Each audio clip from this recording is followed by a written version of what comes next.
Are you looking for new real estate investment strategies to seriously boost your cash flow? If so, investing in multifamily property might be the right fit for you. As its name suggests, a multifamily property contains more than one housing unit, but no more than four.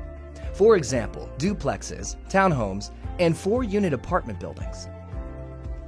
Single-family homes may appear to be a safer and more affordable investment, but multifamily homes generate higher monthly rental income with lower total maintenance costs, making it a profitable investment for you. You may be wondering, how can I get started with this type of investment?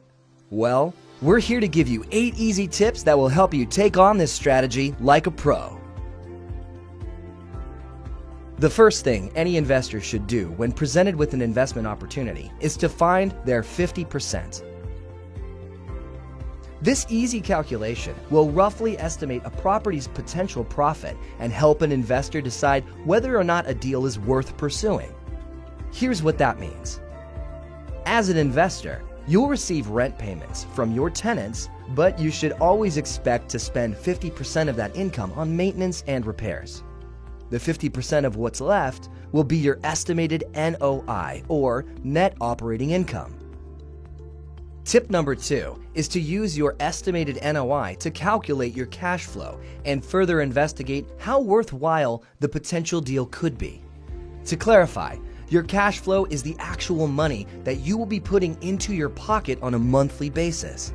To find this number, simply subtract the property's monthly mortgage from your NOI. Once an investor has calculated the NOI and cash flow of a potential deal, they should work to figure out their capitalization rate, or cap rate for short. Calculating this rate will answer the question, how long will it take to see a return on my investment?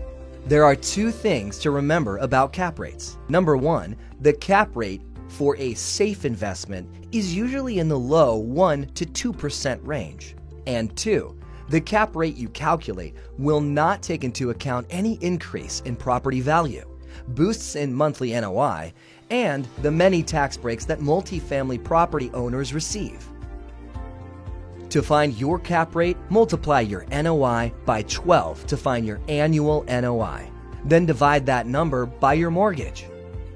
A high cap rate usually indicates a higher return on a riskier investment, and a lower cap rate usually indicates a lower return on a safer investment.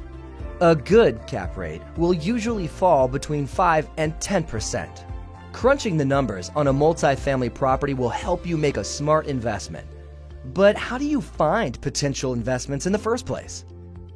Our next tips will tell you what you should be looking for in multifamily properties. Tip number 4, pay attention to location. If you have any experience in real estate, you've likely heard the phrase location, location, location, which is one of the most important factors prospective tenants will consider. A good location will show high growth potential, high yield, have high demand, and will be well maintained. Once you find a multifamily property in a great location, you need to consider the number of units in the property as well as the number of rooms in each unit. Investors should focus on duplex, triplex, and fourplex multifamily properties. These types typically offer the most return with the least amount of risk and are generally more affordable. When you find a promising property, tip 6 is to determine its potential income. Sites like Rentometer and Craigslist are helpful resources to look at current rental prices in a given market. Don't forget the 50% rule here.